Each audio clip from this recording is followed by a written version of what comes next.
Maal jedhee ammallee federaalizimii kana iyyuu hin jiru. Abbo namoota strong jiddu galeessa santu miidhaa gaggeessaa ture. Kanaaf maal ta'e generation oomishamee qubee generation kan jennu kun kan barate kun wal qixxaachaa dhufee namni oomishamee erga humni namaa kan barate oomishame maqaa bartootaatiin qabsoon gaggeeffamaa dhufte. Erga uummatatti dabaluu kan maqaa qeerroo kana waamame. Qeerroo muuvimentii kanaan jalqaba haa jiraatu malee kan amma kan waggaa 5 keessaa kun qeerroo muuvimentiin kun booldi teebe. Qeerroon kun hunda uummataa keessa qabata. Akkuma reefu jedhee umrii 5 irraa daa'ima umrii 5 irraa kaasee amma jaarsa waggaa 90tti jaartii waggaa 90tti qeerroo inni waama ture. Muuvimentii waan ta'eef hojjetaa ta'u kan hojjetaan ta'in kan fuudhaa ta'u kan fuudhin ta'in hundi hojjetaa qeerroo jaamaa ture. Kanaaf qabsoo kanarratti sirna istirateejii qabuun wal dhageettiidhaan mootummaa fi miti mootummaa osoo hin ta'in hundi namatti hirmaate poolisiidhaa hamma hojjetatti hojjetaadhaa hamma kan hojjetaan ta'in kan qotee bula hamma daldalatti hundi namatti hirmaateeti. Laayina qabaachaa istirateejii qabaachaa keessoo wal gargaaraa ta'e jecha. Informaashinaaliin dilli bahuusanii qeerroon baasaan turre istirateejii qaba waan ta'eef qeerroo qofa miti qaama mootummaa keessaa baa ture informaashinii. Waliigalteedhaan walga'iilee namni tokko hin seennamee informaashinii baa ture. Qeerroo miti ordinary person qofa miti kan qabsoo san gaggeessaa ture. Qaama gubbaa hamma jalaa jiran qaama waraana keessa hojjetan qaama intelligensii keessa qaama instituushinii kam keessa hojjetan qaama dippiloomaasii keessa hojjetan hundatu baasee jecha. Wan walitti hidhate maqaa bugguu jennee qeerroo qofa jennee dargaggeessa qofatu qabsaa jennee sarroongiidha. Qabsoon kun ammas namoota mootummaa ala qofa keessa jira yoo jennee qabdu sarroongi sirrii miti jecha. Instituutioniidha psychological building qeerroon amma waggaa 5 ture kun psychological building kun structuralidha miti jecha. Structural yoo ta'e itti gaafatama abaluu jedhama namni wanta gasanii miti. Psychological building dhaan xiqqaama guddaa walitti ijaaramee hundi nama walitti ijaarametti qabsaame. Kadhalaasanis organized media ta'een yeroo ammaa modernii kana keessatti gahee miidiyaa ta'e wal qabatee oofe. Warri keessa jiru information baasuudhaan oofe. Eenyutu waa'ee investmentii Tigireen wayyaaneen asitti wanti gootu beeka hojjetaa mootummaan baasin yoo qaamni intelligensii biyya kana hogganu hin baasin yoo qaamni wanni hojjetan hin baasin information hin bahu ture. Qeerroon karaa cufti hogguu information harkatti karaa cufa hin cufti. Akka nabbaame hin dhugooti. Instituushiiwwan garaagaraa tokko kan jara kan mootummaa wanti gochaa turte. Waan psychological building dhaan deeme qabsoon kun waan nama tokko qabantu garee kilaas kutaa hawaasaa tokko qofa dargaggeessa yookaan qeerroo kan jennu kutaa hawaasaa tokko qofa akkasirra gadatti kutaan hawaasaa tokko qoftiin qabsoon gaggeessin. Garuu maqaa qeerroo kanaan psychological building dhaan uummata guutuuf kan jechuun muuvimentiidhaaf kan damee. Kanaaf akkasitti ilaalaa jiran kan waggaa 5 kan. Tole. Atoo. Egaa seenaa uummata Oromoo keessatti qabsoon waggaa dheeraa lakkoofsiseera. Qabsoo waggaa dheeraa lakkoofsise kana keessatti keessumaa sirna wayyaanee kana keessatti qeerroon iddoo olaanaa qaba. Sirna wayyaanee kana keessatti qeerroon beekumtii hin qabu ture. Adeemsa bulchiinsa wayyaanee kana keessatti qeerroon beekumtii hin qabu ture. Jecha abbaa tsaayii keessaan jecha tokko yaadadha. Yeroo itti qeerroon humna tokkummeessee paaworii guddaadhaan mootummaa kana raasutti hiikuma isaan beekan hiika qeerroo. Qeerroon የሚባል ሰውዬ የት ነው የሚኖረው inni gidal jedhanii yeroo itti kaasan jira. Akka nam tokkofaatti ilaalu qeerroon faayidaa maalii qaba? Qeerroon maal hojjechuu danda'a? Qeerroon maalidha waan jedhu hin beeku wayyaaneen sirna wayyaanee keessatti beekumtii hin qabu qeerroon. Haa ta'u iyyuu malee qabsoo Oromoo keessatti waggaa 5 kana keessatti qeerroon bifa tokkummaa'een bifa gurmaa'een sirna maqaasaa kana cabse sirna mirga namaa kana cabse dhiibuudhaaf fonqolchuudhaaf carraaqaa ture. Kanaan dura seenaa qabsoo Oromoo keessatti akkuma hayyoonni garaagaraas waltajjii garaagaraa irratti ka'u bifa bittinnaa'een deemaa ture qabsoon Oromoo bifa tokkummaa hin qabneen bifa hin ittinneen deemaa ture. Sana keessatti injifannoon qabsoon Oromoo galmaa'ee hamma kana gammachiisaa miti. Haa ta'u iyyuu malee deemee dhufee qabsoon kun qaamota qabsoo geggeessaniin yeroo itti gara tokkummaatti dhufu sirna wayyaanee kana injifachuu danda'eera. Sirna wayyaanee kana keessatti qeerroon federaalizimii maqaadhaan beeka malee gochaan hin beeku. Akka har'a wayyaaneen mootummaan ammaa federaalizimii cabsee federaalizimii diigee federaalizimiin diigameera biyyi kun gara diigamuutti deemaa jira jedhee propagaandaa dhiyeessu miti. Qeerroon kaleessa demokiraasiis haa ta'u federaalizimii maqaadhaan beeka malee gochaan hin beeku. Too federaalizimiin jiraate immoo kaleessa qeerroon baay'een dhumuun hin barbaachisu. Ijoolleen xobbee waggaa 10 rasaasaan mataan dhahamee du'uun hin barbaachisu. Hayyoonni baay'een lafa jalatti hidhamuun lafa dukkanaatti hidhamuun hin barbaachisu. Kaan qubii buqqa'ee kaan kola'anii sanyiin isaaniillee akka hin horamne gochuun hin barbaachisu. Federaalizimiin kaleessa ture, dimokiraasiin kaleessa ture maqaadhaan sadarkaa barreeffamaatti waan jiru malee qabatamaan wanti hojiitti hiikamee ture hin turre. Kanaaf haa ta'u qeerroon federaalizimii dhugaa kana mul'isuudhaaf jijjiirama amma argame kana ol baasee uummata isaatti agarsiisuudhaaf sochii gurguddaa godhee wareegama lubbuutti kaffalee aarsaa gurguddaatti kaffalee har'aan ga'eera. Kaleessa yerootti falmiin ture keessatti qeerroo Oromoo baay'ee isaa mana barumsaa keessattis haa ta'u lafa kamitti lafa inni qabsu geggeessutti sirni wayyaanee kaan jiraatti dhoskaa kaan ajjeesaa kaan gocha sukkanneessaadhaan dhiphisaa ture. Waan sammuu namaatti hin tolle jechuudha. Kanaaf sadarkaan qeerroon kaleessa irra tureef qeerroon har'a irra jiru garaagarummaa qaba. Qeerroon amma qeerroo of bareedha. Qeerroo haala yeroo beeku. Qeerroo yeroo itti qabsoon geggeeffamuuf yeroo itti qabsoon hin geggeeffamne beeku.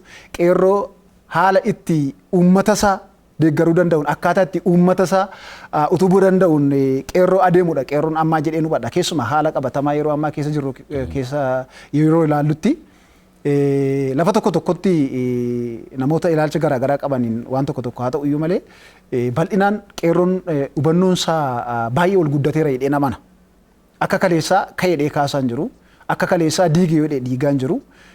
Murnoota bitamanii jijjiirama kana gufachiisuudhaaf jijjiirama kana dukkaneessuudhaaf murnoota socho'an irraan kan hafe qeerroon Oromoo sadarkaa amma jiru kanarratti hubannoon isaa cimeera jedhee yaadaan. Qabsoon Oromoo bara ammayyaa kun yoom ka'e jennee waa ilaallee odoo qarra muuvimentii qeerrootti hin dhufne 1950 takka gizee qabsoon Oromoo ammayyaa kun jechi Oromoo jiru kuni gara gar tokkotti dhufuuf deemu muuvimentii eegalee siyaasni Oromoo dafee hatattafaan guddatee dhufee sadarkaa kana ga'e. Haa ta'u malee qabsoon kuni dhufee waggaa 5 kana ammoo boollitee akka addunyaatti mul'atee dhufeen boodatti gara xumuramuu qaba qabsoon tokko. Muuvimentii reezistaansii qofa keessa turuun uummata tokko ni miidha jecha. Uummata tokko walitti dhaabee reezistaansii gochuu hin danda'u. Reezistaansii irraa gara gavarnansii seenuu qaba.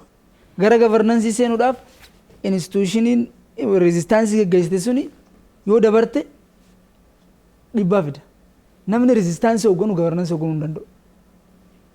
Amma wanni Oromoon bakka kanatti qeerroonis bakka kanatti amma xiqqoo hubannaan hin jirre namnummaa reezistaansii hoogganu gavarnansii hoogganu jedhama. Reezitaansiin humna sassaabuu fi jechoota uummata imooshinaal godhan fayyadamta. Gavarnansii keessatti immoo istiraatejii barbaachisaa jecha. Fakkeenyaaf daandii baasnoo jettee reezistaansii keessatti uummataaf daandiin baasne xafa jecha qofa kuni. Reezitaansiin jecha gavarnansiin gocha. Karaa baasneennan iskaabaatara si barbaachisa, diizaayinara si barbaachisa, kan hojjettoota guyyaa guyyaa si barbaachisa. Gavarnansiidha kun. Reezitaansiin jecha. Gavarnansiin gocha. Amma Oromoon siyaasa isii kana alaa ol galchuuf gavarnansii seenuu qabdi. Qeerroon hojiin isiin irraa eegamu amma opereeshinii isiif xaxxeerti. Qeerroon. Muuvimentiin qeerroo jedhamu sun kan waggaa 5 gaggeeffamaa ture kuni dirqama isiif xaxxeerti. Kana booda gavarnansii dhiisuu qabdi. Maaliif uummata kanaaf warraaqsa isii gabrummaa jalaa baastee institutional warraaqsa institutionii barbaachisa. Institutional revolutionii barbaachisa kana booda. Institutionii ijaaruuf warraaqsa gaggeessuu qabna malee institutionii diiguuf warraaqsa gaggeessuu nu barbaachisu. Maaliif mootummaanis keenya deebis nuutu gaafatama nuutu deeffata amma kana booda. Deebitu nu deeffatu kana waan iyyinee booldi goonee nama agarsiifnuuf hin qabnu jecha. Qeerroon amma istiraatejiidhaan kan karaa diinagdee, kan karaa daldalaa, kan karaa kan beekumsa siyaasaa qabu gara mootummaa dabalamu, kaanis kan beekumsa siyaasaa qabu hojiilee institushiniiwwan garaagaraa keessatti dabalamu, kan barumsa hin fixin barumsa xumuru kanatti deemuu qabu malee akka bakka tokko tokko mul'ataa jiran kanatti qeerroodha jedhamee namni barumsa hin xumurinis waajjiratti ol deemuun kun hin barbaachisu yeroo ammatti. Tariitii gaa yeroo akkas jedhamu waan hanqina mootummaa bira jiru akkamittiin itti agarsiisuu qaba. Qeerroon hanqinni ni jira.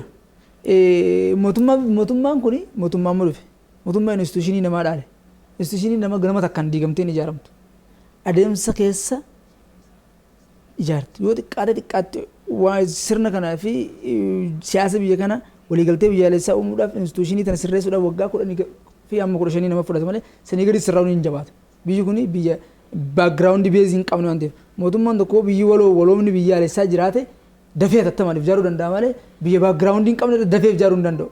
Instituushiiwwan kana hundee sirreessuuf yeroo si fudhata. Kana sirreessuuf immoo qeerroon obsuu danda'u qabu. Qeerroon kun jechuudha. Qeerroon kun yoo obsine wal dhiibuutu dhufa.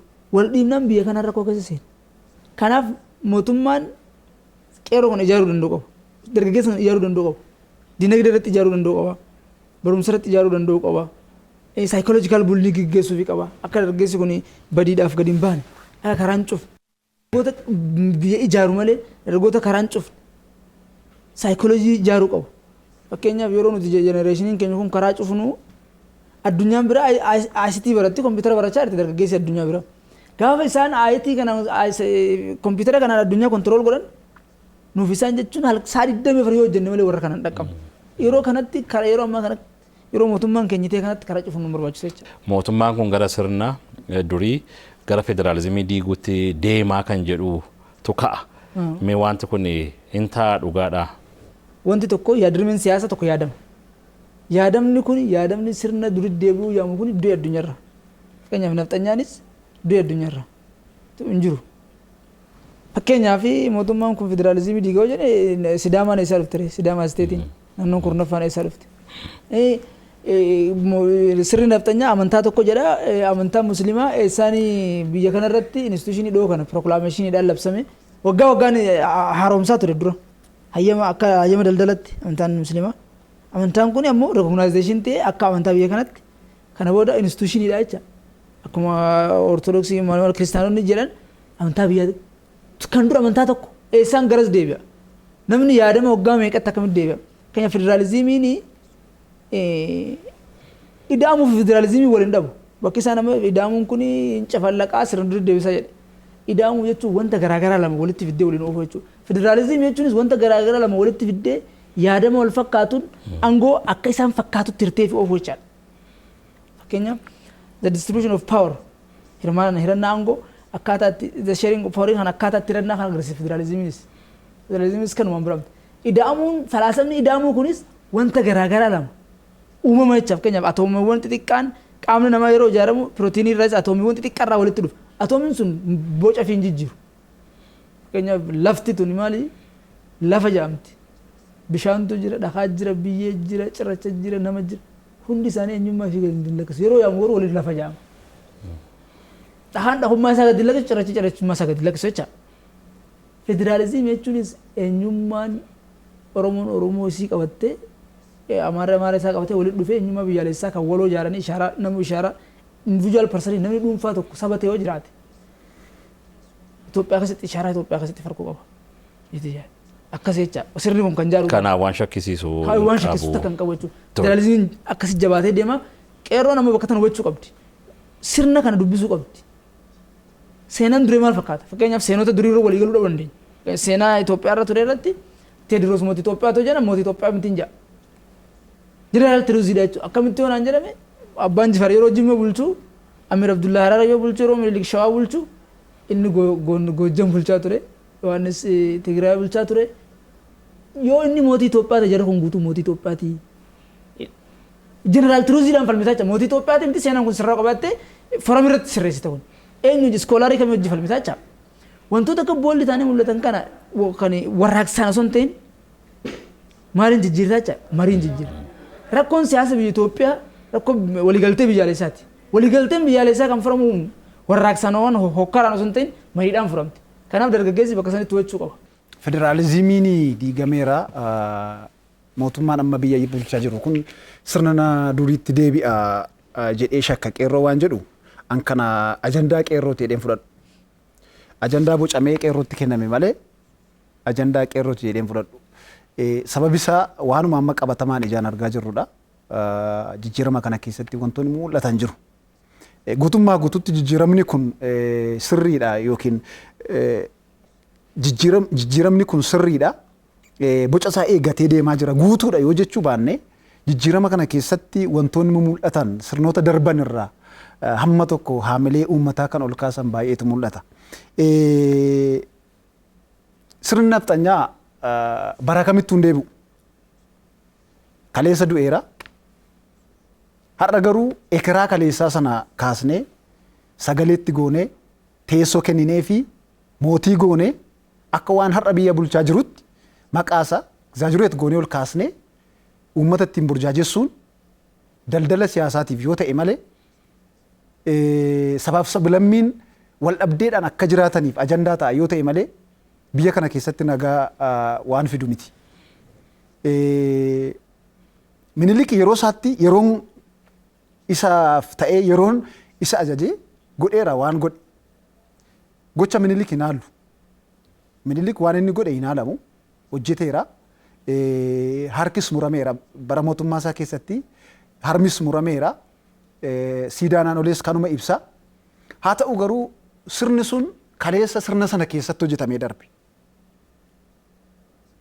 Minilikiin akkuma gocha isaatti ilaallee akkuma bulchiinsa isaatti ilaallee dogoggora haa ta'u sirri haa ta'u irraa barannee darbuu malee qeerroon har'ayyuu Miniliktu na bulchaa jira yoo jenne kun harkaan garbummaa jala harkaan sirna nafxanyaa jala harkaan sirna bulchiinsa kaleessa jala of galchuudha malee mootummaan ammaa mootummaa nafxanyaa miti. Al tokko tokko ajandaa godhanii warri siyaasa daldalatan yeroo itti kaasantu jira. Kanaaf sirni kaleessaa nurra jira sirna kaleessaadhaan mootummaan kun nu bulchaa jira wanti jedhamu kun anaan ajandaa dhugaa natti hin fakkaatu. Kanaaf qeerroon kana adda baasee beekuu qaba.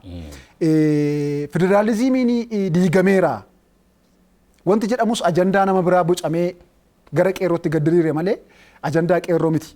Kana TPLF akkuma galteen Dr. Abiy yeroo yaada ida'amuu kaasan federaalizimii diigameedhanii wacaa turanii yeroo itti walitti makamuu kana ajandaa isaa dhiyeessan federaalizimiin diigamee biyyi baddee jedhanii wacaa turan.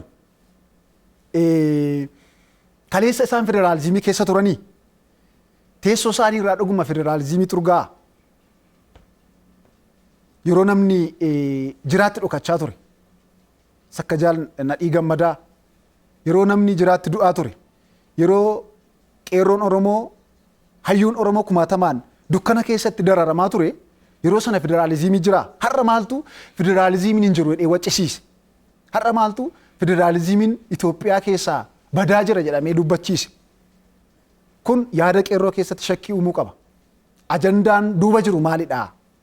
Dhuguma jijjiirama kana tumsuuf moo biyya kanadhaaf nagaa buusuuf moo TPLF kana ajandaa godhee gara hayyoota Oromoottis gara paartii Oromoottis kan diriirse ergaan isaa maalidha kan jedhus qeerroon kana adda baasee beekuu qaba.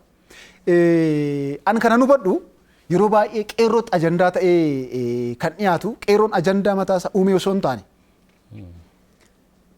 Paartileen biyya kanaas haa ta'u qaamonni siyaasaa aktivistoonni garaagaraa yeroo itti kallattii fedhii isaanii irraa jallatan yeroo itti fedhiin dantaa isaanii tuqamu ajandaa godhanii waan ittiin qeerroo kaasanidha malee waan dhugaa miti waan biyya ijaaru miti. Qeerroon keessumaa sirna darbe keessatti sirnuma wayyaanee darbe keessatti aarsaa guddaa kaffaleera. Kumaatamni itti dhumeera. Har'as qeerroon akkuma kaleessa sana du'uu hin qabu. Mootummaan kun illee kallattii sirrii hin jiru yoo ta'e faashinii qabsoosaa sana sirna itti mo'achuu danda'u jijjiiruu illee qaba malee akkuma kaleessaa sana karaa cufe akkuma kaleessaa sana waca kaase akkuma kaleessaa sana mana gube akkuma kaleessaa sana lubbuun darbe qabsoo biraa yookiin injifannoo biraan fidaa jechuun qabu qeerroon sadarkaa kanatti akka yaada kootti. Tole. Meegaa waan baay'ee kaasnee mari'achaa jirra. Egaa akka biyyaatti amma biyya kana ceesisuu keessatti qoodii Oromoon qabu guddaadha. Oromoon immoo sirna qaba. Sirna gadaarraa kaane jalqabas yeroo nuun kaanu achi keessatti ilaalaa jirra waan ta'eef kana booda isin akka qeerrootti keessattuu mee maal dhaamtu qeerroo irraa maaltu eegama? Dargaggeessa kana keessatti instituushinii ijaaruu qaba. Dargaggoonni irra baay'een isaa hojii dhabeessa. Namni yeroo hojii hin qabne waan fedhe balleessa. Hedduun dargaggoota amma hojii dhabdummaa irraa malee qabsoo nama kun sirrii ta'e si yookaan mootummaa nama kun sirriidhaa miti jedheeti miti.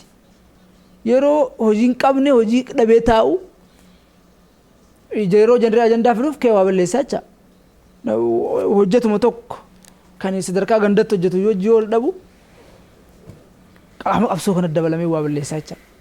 Warra kallattii liftistii jiranii kana yookaan karaa wanni jiran kanatti dabalamee jecha. Kana godhuuf mootummaan dargaggoota karaa dinagdee ijaaruu qabu. Karaa kalaqatti ijaaruu qabu. Warreen kalaqa qaban harka qabee tinniksee karaa kalaqaa kan karaa hojiitti naqu qabu. Kan barate lafa taa'uun qabu. Yoo fedhe kontiraataan biyyoota garaagaraatti hojjoltee erguu qaba biyyoota biraa hojiidhaaf. Biyyoota hojiidhaan humna namaa hin qabne jira. Humna namoota barataniitii fi humna risoorsii hin qabne jira. Dargaggoota qindeessee garas erguu qaba. Akka inni hojii harkatuuf. Biyyoota garaagaraa institushiniitti ijaaruu qaba. Dinagdeedhaan. Hawaasummaadhaan, siviil sosaayiitiidhaan, inni ijoollee garaagaraatiin, karaa aartiitiin hunda ogummaa kana irratti ijaaruu qaba mootummaan. Karaa gara jennu namoota cikin kaabinee pabliik fiigarii ta'anitti fayyadamee uummata kana tasgabbeessee dargaggoota kana tasgabbeessee institushiniitti ijaaree ceesisuu hin danda'amin bakka dargaggeessi kun akkatti hojii dhabdummaan kun baay'atetti namutti fayyadama. Yoo warreen ammaan tana interestii fi biyya kana diiguudhaa fi saboota safsabalummoota walafaan deebisuuf jiran kunillee itti fayyadamuu baate warreen fedhii Itoophiyaa hin qabne hin fedhe akka Ijiptii kun falleen itti fayyadamuu danda'u. Sirriitti eegumsa kanaan ceesuu qabaa jeetii yaadaa jechaan. Qeerroon maaltu irraa eegama? Qeerroo wanti irraa eegamu qalbii rabbiin isaanii uume waan takka adda baafachuu danda'u qabu. Namni tokko anuma lafarra jira malee namni anaa akka kiyyaa miti. Qalbii fi ija gurra rabbiin naa kanneen waan takka xiinxalee adda baasuu danda'u qabu. Saniin xiinxalee adda baasee nutis akka namatti hojii hojjechuu qabna. Mootummaan maaliif jira jennee xiinxaluu qabna. Namni qoftiin ala akka geeritti ala nu yaasee akka hoomatti ala yaanee waa balleessuu osoo hin ta'in maaltu duuba jira ajandaan kun keenyuti. Yoo ammaan tana akkanatti jumlaan mootummaa kana yoo dhiibbaa inni kuffisna jennee yoo akkamitti qabsoon bara darbee addiina irratti gaggeessinee fi kan nama ofirra gaggeessu kun tokko namni ofii kan wal beektu kan waliin turte kan waliin qabsoo san gaggeessaa turte istiraateejii saniin irra deebi'ee gaggeessaa turte kun rakkisaadha. Moomentiin akkanaan jiru siyaasa addunyaa keessa. Namuma adeemsuma istiraateejii kalee waliin qabsoo gaggeessiteen arras namuma keessanitti istiraateejii saniin hin deemu itti sanuu rakkisa. Warreen nama moomentii kana qeerroodha nuti qeerroon ajandaa baasta jedhii deemuun kitaaba tokko qofarraa baasaa jiru laamma. Kitaaba dhaabbata Albert Einstein barreesse kan nama sadii tiike sirna abbaa irraa gara dimokiraasii kaju sanirraa ilaa amma hamma ammatti kan isaan istiraateejii dubbachaa jiran hamma wardi baay wardi istiraateejiin isaanii kitaabuma tokkichaan kan namni sun hundi walumaan gaafa san dubbisaa ture gamuumenti sirrii dubbisaa ture akkamitti san fayyadamee ammallee deemaa ture qeerroo namni dhaabbatee istiraateejii jijjiiree istiraateejii nama qeerroon godhu warraaqsa ijaarmaa irratti warraaqsa diinagdee irratti warraaqsa hawaasummaa irratti gaheen qeerroo guddaan dargaggeessa Oromoo guddaan biyya kana ijaaru gara teekinooloojiitti cifceessu addunyaadhaan dorgomu uummata seetilte siyaasa Oromoo iccitii siyaasa Oromoo kana baasaa ooluun gaarii miti. Fakkeenyaaf nutu ajandaa siyaasa Oromoo kana awwaalee malee waan namoonni diinaa waggaa 10 waggaa 20 Oromootti sagantaa baafachuu Oromoo rukutuu fedhe Facebook irraa sagantaa baafachuu danda'a. Siyaasa Oromoo malee siyaasa Facebook irratti hojjetamu hin jirre. Siyaasni fakkeenyaaf amma warra akkatti wacoo kana walaalle namoonni Oromoon kun yoo guddate addunyaa irratti badii balleessaa beeku yoo arke asumarra sagantaa waggaa 20-30 baafata. Feesbuukuma kanarraa sanboota nutti hojjetaa jecha iccitii sabaa baasuun gaarii miti. Nama diina kee fuuldura waliin loltuun fuuldura baatee ati kanaa sin ajjeesaa maal hin jettuun kooflaa itti gammada hojii kee hojjetta. Qeerroon bakka kana dhaabbatee ilaaluu qaba. Instituushinii itti coo qaba. Miira keessaa ba'ee uummata kana uummata golga qabu kan diinni hin beekne ta'uu qaba jecha abstiraaktiif uummata ta'e uumuu qaba jeeti yaada qeerroon. Tole tarii akka paartiilee Oromoottis mee akkamittiin qeerroo kana akkaataa nama deemaa jiru kanaan qabachuu qabu kan jedhu waan ati dhaamtu paartiin Oromoo jiru paartiileen adda addaas jiru. Paartiileen Oromoo paartiileen Oromootuun taanta seenaa keessa wal mareessaa dhuftee jira. Kan amma ijaaramee jira. Warreen seenaa keessatti wal mareessan hedduun isaanii ani walitti dhufan jee yaadu. Qeerroos walitti fidanii qeerroos ni ijaaran jee yaadu.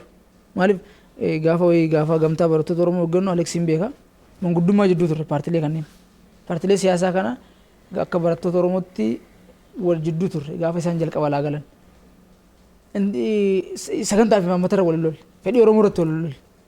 Isaanii wal madeessan. Adeemsa qabsoo yoo bu'aa buusaan fin dhufne wal afaan deebi'a namni. Hundi isa rakkoowwan isarratti dhufu gara biraa dhiibuudhaan wal madeessaa dhufan.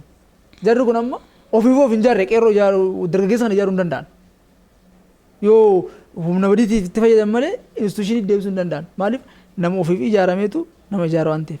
Garuu wanni isaan gochuu qaban ofiif of ijaaranii dargaggeessa kanallee ijaaruu qaban. Fedhan yaadama isaan irratti haa ijaaratan. Fedhan immoo akka uummatatti haa ijaaran. Akka hawaasummaatti ijaaruu fi akka yaada ofittis ijaarachuu danda'an mirga qaban. Ammoo uummanni jiraachuu qaba. Paartiin biyya bulchaa jirus dargaggeessa kana tasgabbeessuu qaba. Mari'achiisee hojiiwwan kannee fi maal yaadama uummatummaarra jijjiiruu qabu. Namni tokko akka uummatummaatti ijaaran akka hawaasummaatti ijaaramnaan yaadama dhaabbatee filata. Sagantaa fi maammata ilaalee dubbii bitataa jecha. Hunda namaa hunda uummata yaadama siyaasa tokko irratti ijaarrattee fixxu. Yaadama siyaasa tokko irratti ijaarrattee fixxu hunda uummata. Garuu akka uummatatti ijaarta. Qeerroon waan gochuu qabu akka mootummaatti mootummaan sochii qabsoo Oromoo kana keessatti qeerroon gahee olaanaa qaba jedhee ergatamanii waan ajandaa ta'ee gara qeerrootti gadi ba'u irraa of eeggachuu qaba. Al tokko tokko ni jira ajandaa ta'ee waan qeerroo kakaasu yeroo itti mul'atu ni jira. Kanarraa illee of eeggachuu qaba. Bifa ittiin qeerroon bocamee deemuu danda'u. Diinagdee keessattis haa ta'u, barnoota keessattis haa ta'u, hawaasummaa keessatti bifa ittiin maqaan qeerroo kun bocamee adeemuu danda'u. Qeerroon kaleessa lubbuu wareegee itti cabee aarsaa baay'ee itti kaffalee jijjiirama kana fide mootummaan qixa inni itti fayyadamuu danda'u mirga fayyadama isaa eeguu qabaan jedha. Akka qeerrootti Oromoon sirna gadaa qaba, duudhaa qaba, safuu qaba. Qeerroon Oromoo sana keessatti of tiskuu qaba. Hawaasummaa keessatti, biyya keessatti sana keessatti of ilaaluu qaba. Amma laf tokko tokkotti yoo ilaalle iddootti jaarsoliin kabaja dhabaa jiran jira. Iddootti abbaan gadaa kabaja dhabaa jiru jira. Kun duudhaa Oromoo sana keessaa ba'uu agarsiisa. Duudhaa Oromoo sana cabsu agarsiisa. Kanaaf qeerroon Oromoo duudhaa Oromoon qabu sana, duudhaa ganamaa sana, Oromummaa sanatti deebi'ee ija Oromummaatiin waa hunda ilaaluu qaba. Miiraan ka'ee cabsuu, miiraan ka'ee diiguu, miiraan ka'ee gubuu osoo hin taane duudhaa Oromoodhaan aadaa Oromoon qabuun, safuu Oromoon qabuun falmii isaas haa ta'u, qabsoo isaas haa ta'u geggeessuu qaba. Amma lafa itti mormiin tokko tokko geggeeffamutti yeroo itti haadholiin siinqee gadi ba'anii harma baasanii kadhatanii qeerroon itti tufee darbee waan garaasaa godhu jira. Yeroo itti jaarsi mataa adiin maaloo gochi kun sirrii miti dhiisaa jedhee gaabii afee kadhatee akkatti salphatutu jira. Ani kana qeerroo Oromoo duudhaa Oromoon guddate hin jedhu. Kanaaf qeerroon Oromoo miira keessaa ba'ee duudhaa Oromummaadhaan qabsoo isaa geggeeffachuu qaba. Duudhaa Oromummaadhaan diinagdee isaa geggeeffachuu qaba. Duudhaa Oromummaadhaan barnoota isaa geggeeffachuu qaba. Duudhaa Oromummaadhaan jireenya isaa guyyaa guyyaa geggeeffachuu qaba. Miira keessaa ba'ee jechuudha. Inni biraan qeerroon Oromoo paartii isaa ta'u nama dhuunfaa uummata irraa adda baasee ilaaluu qaba. Uummanni ni jiraata, dhalootaan bakka bu'a. Paartiin in uumamaa, hin diigama, hin guddachuu danda'a. Akka waan tokkotti deeggaruun miseensa ta'uun mirga. Garuu maaltu uummata koo fayyada? Uummata koof maaltu wabiidha? Uummata koof maaltu gaaraantii ta'uu danda'a waan jedhu qeerroon adda baasee ilaaluu qaba. Ajandaa ka'ee hunda faana fiiguu osoo hin taane, ajandaa uumamee ka'aa jedhamee ka'u faana fiiguu osoo hin taane qeerroon waa hundaa uummata irraa adda baasee ilaaluu qaba. Amma keessumaa haala qabatamaa amma jiru biyya keenya keessa alaa wanti adeemsifamu jira. Karaa cufaa, daandii cufaa, gabaa lagadhaa wanti jedhamu jira. Kun yeroo isaatti hojii hojjetee darbeera. Yeroo isaatti sirna cabsuu qabu cabsee darbeera. Har'a garuu uummanni Oromoo aangoo harkatti galfateera. Aangoon harka qeerroo jira. Qeerroon karaa nagaa ta'een mootummaa karaa irratti dhiibbaa gochuu danda'a. Cufuun, gubuun, diiguun osoo hin taane. Kanaaf qaamuma ajandaa kanallee itti dhiyeessu ajandaan duuba isaa jiru, ergaan duuba isaa jiru maalidha jedhee qeerroo ilaaluu qaba. Uummata koo fayyadamoo uummata koo hin fayyadu. Biyya kanaaf nagaa ta'amoo biyya kanaaf nagaan ta'u. Waan jedhu kana adda baasee ilaaluu qaba. Nama dhuunfaas haa ta'u, paartiis haa ta'u. Akka dhuunfaatti immoo miseensa ta'ee deeggaruu ni danda'a mirga inni kun. Miseensummaa fi qeerroon akka uummataatti uummata giddu galeeffatee ilaalu adda anaaf. Kanadha dhumarratti tokkummaa kaleessa ittiin sirna wayyaanee sana cabsee qabaachuu qaba qeerroon. Yoo ilaalle amma sadarkaa gandaattis haa ta'u sadarkaa aanaattis haa ta'u qeerroon wal qoqqoodee maqaa walitti kennee wal cabsee jira. Aanaa tokko keessattuu haala qabatamaa ammaatiin qeerroon sagalee tokko hin qabu. Sagalee tokko qabaatee jijjiirama waan tokko irratti dhiibbaa gochuu hin danda'u. Kanaaf sana keessaa ba'ee kallattii ittiin injifannoo haaraa galmeessuu danda'uun kallattiin ittiin injifannoo diinagdee galmeessuu danda'uun qeerroon sagalee isaa tokkoomsuu qaba. Kabajamtoota hirmaattota marii keenya waan baay'ee nuu kaastanii sirna gadaa keessatti qoodii qeerroo fi qarree maalii kan jedhurraa mata duree kanarraa kaane haala yeroo itti daballee waan bal'aa kaasnee waliin mari'annee jirra. Ammas karaa nagaatiin waan afirratti dhaaba cimaa ijaarratee tokkummaa Oromoof tokkummaa biyyaa eegaa qeerroon qooda isaa baachuu qabaa kan jedhugaa akka ergaattis bal'inaan nuu kaastanii jirtu. Gama mootummaanis waan fayyadamummaa qeerroo kana mirkaneessu amma carraa hojii uumuu sanaan ol qabatees gurmeessuu gara diinagdeen akka inni fayyadamaa ta'u kana caalaa hojjechuun barbaachisaa akka inni ta'es nuu kaastanii jirtu.